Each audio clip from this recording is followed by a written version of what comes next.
Welcome to our quick and easy embroidery stitch tutorials.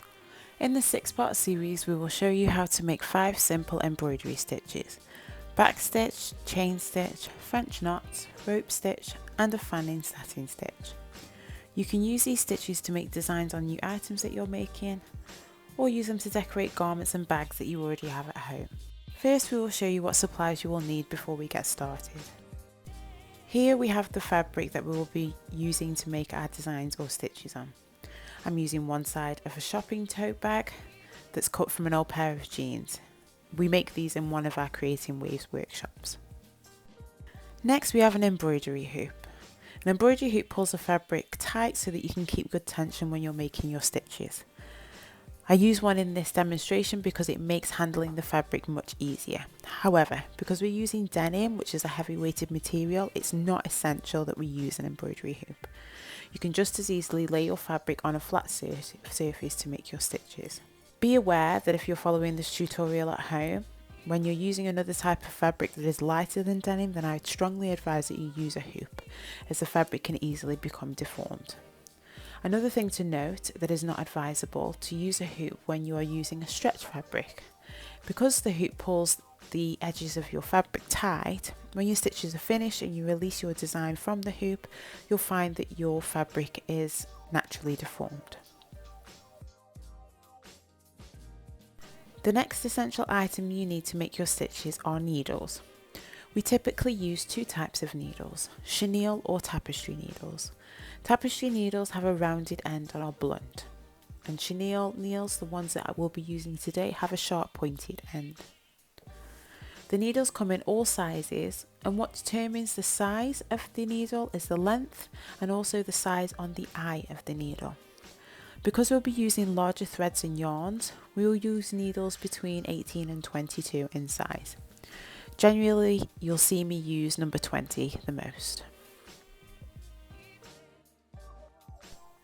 Here we have an array of threads and yarns that we'll be using to make our stitches. The first I have is a thick crochet yarn made from recycled cotton that's about 3mm thick. In the end I actually found it too thick to use in a needle. However, because the yarn is made up of 4 strands twined together, it can be separated out to use 1 or 2 strands.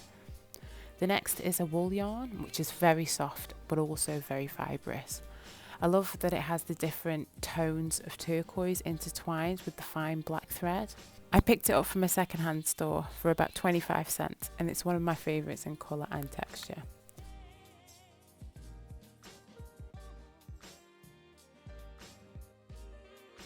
The third is a thinner cotton crochet thread, not recycled. Maybe 1mm thick, and it is matte, so it doesn't have a shine or a sheen.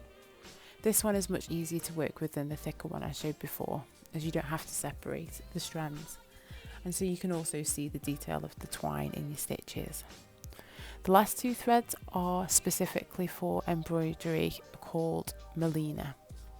They're both the same. One is as it is in the shop, and the other one has already been opened, is wound up onto some card so it doesn't get tangled up.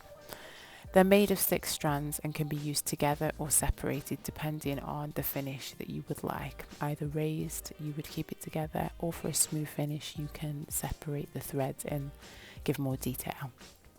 The thread itself has a slight sheen to it, so it gives really nice detail when the light catches it in certain ways. One thing I missed on the initial layout but is especially useful to have is chalk fabric marker, and we'll use this to lightly sketch our design and shape what we'll be stitching, and also a pair of embroidery scissors or small scissors. We'll need these to cut the ends of the thread when we're threading the needle, and also to cut the thread when we finish making our stitches. If you've chosen to use an embroidery hoop, then here's a quick look at how to fix it into your fabric. Open the screw of your hoop so that the inside hoop comes out. Because we're fixing the denim, which is quite a heavyweight fabric, we want to open the outer hoop quite a bit to give enough space to fix everything back in. Lay your fabric right side facing up and place the inside hoop underneath the fabric, placing it around where the centre of your design will be into the centre of the inside hoop. Next, you're going to lay the outer hoop over the top of the fabric, pushing the inner hoop underneath, behind and inside the outer hoop. Tighten the screw enough so that the inner hoop doesn't fall out when you pick up the fabric.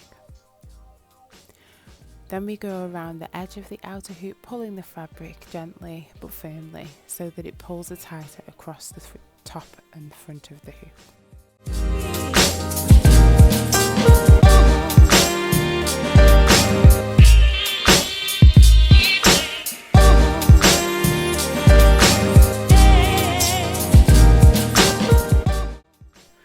Once you're happy with how tight the fabric is, then you can finish tightening the screw at the side of the hoop. Now that your fabric is fixed into the hoop, you're ready to start embroidering.